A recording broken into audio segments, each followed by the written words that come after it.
Hello. Okay.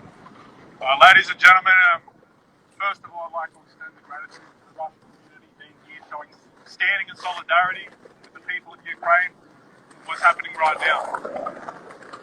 We need to use this as a moment of reflection and collective introspection, and to come to understand within ourselves that what is happening right now in the world is coming to a tumultuous state of affairs, something that is becoming more and more apparent to be uncertain, something that we cannot accurately or definitively predict will maintain in a state of stability in the future.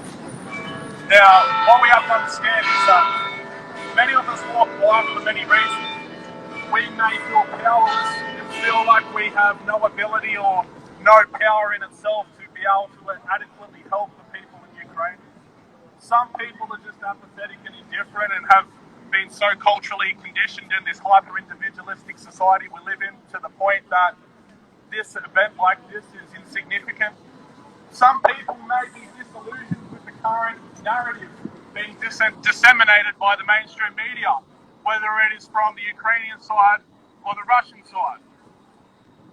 And because of the disillusionment that people hold towards the mainstream media, people themselves may have a state of ambiguity to understanding what is happening around the world. So what I'm here to say is that the Russian narrative that is being disseminated by its propagandists and state media television outlets will use the narrative and the pretext that the invasion of Ukraine is justified under the act of denazification. The ironic thing and hypocritical thing that maintains a massive double standard in relation to this event is that the Wagner Group, who is a private mercenary contracting company who works on behalf of the Russian government, has very close ties with Vladimir Putin, is managed by a higher level council who have active ties with neo-Nazi organisations existing in Russia right now.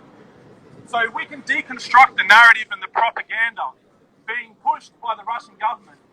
We will understand that if the aggressor and their casus belli, when it comes to an invasion of another nation or an aggression, if their casus belli, in other words, their reason for war, is proven to be false, a fabrication, it is proven to be a lie, then the moral responsibility lays upon the aggressor.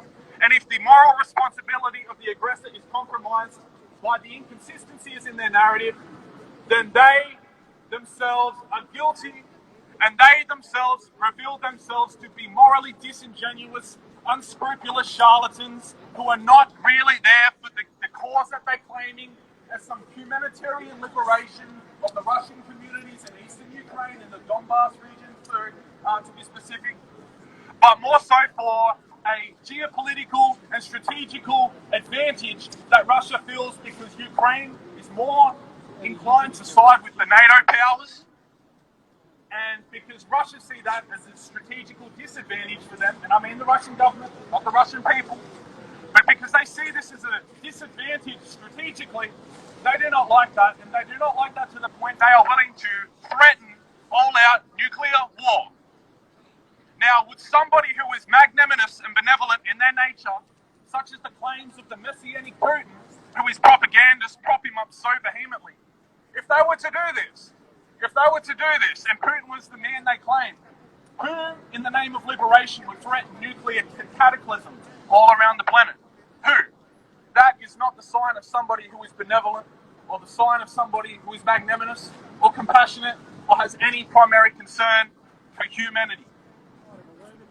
So, exactly, my friend, exactly. So what we need to understand here is we may walk by, we may be busy, we may have things to do, and that's understandable. We don't need to command everyone's attention, but just allow the seeds to plant in your unconscious mind and to ruminate and surface, maybe later on your day or on your week, that what is happening right now for the 21st century, and especially in a time like this, has been an unprecedented beginning of setting a new precedent for a beginning of a chain of events which will lead to subsequent battles and potential larger scale wars. As we know, Taiwan may be next. And this is the thing, is that this is not just about what's happening in Ukraine. We need to use this as an example to reflect on what's happening in countries in the Middle East right now. What's happening in Africa, in numerous countries in Africa. What is happening in third world countries? What is happening in nations where people suffer every single day in juxtaposition to the very luxurious and opulent lifestyles that we are privileged to have here in Sydney? Now, this is not about focusing on a certain group. Well, the principle of it isn't, even though the event is relevant enough that what's happening in Ukraine deserves attention. But we need to reflect as individuals introspectively and come to the conclusion that humanity, the human condition, our existence is not a nice place. It is not a nice, comfortable, safe place that we grow up conditioned to believe and secured in the homes and the comfort of our homes, raised by our parents, most of us, many of us, and come to understand that times need to change and that we have to prepare for something in the future that may happen that we do not like. That we can walk past right now nice and comfortable and secure and everything is just fine.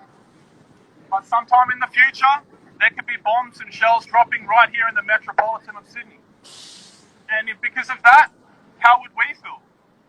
How would we feel if there were people in other countries protesting for our rights, our self-determination, our freedom, our ability to live a safe and stable life, and there were people protesting on behalf of us to see people apathetic and different walking past them? How would we feel as Australians? We wouldn't like this. So we have to be introspective and look at ourselves and see this is our opportunity to reflect and say we have to be humans. We have to evolve spiritually and transcend the limitations that we are currently trapped in because of the cultural conditions that our society has manufactured. I'm not going to go into a discussion about these elements. That's not relevant. But what we need to do is need to see that we have to be more respectful of each other. We need to look after one another. We have to look after those on the streets. We have to look after those who are marginalised and economically disadvantaged. We have to take a stand and we have to fight against the evil and malevolence which is breeding in this world. We have to organise and we have to prepare. So right now, I believe I've said enough. That's the thoughts, the reflections of the last couple of days on my mind. I'm going to pass it on to somebody else. But everyone who came here and listened, thank you for your inquisitive minds.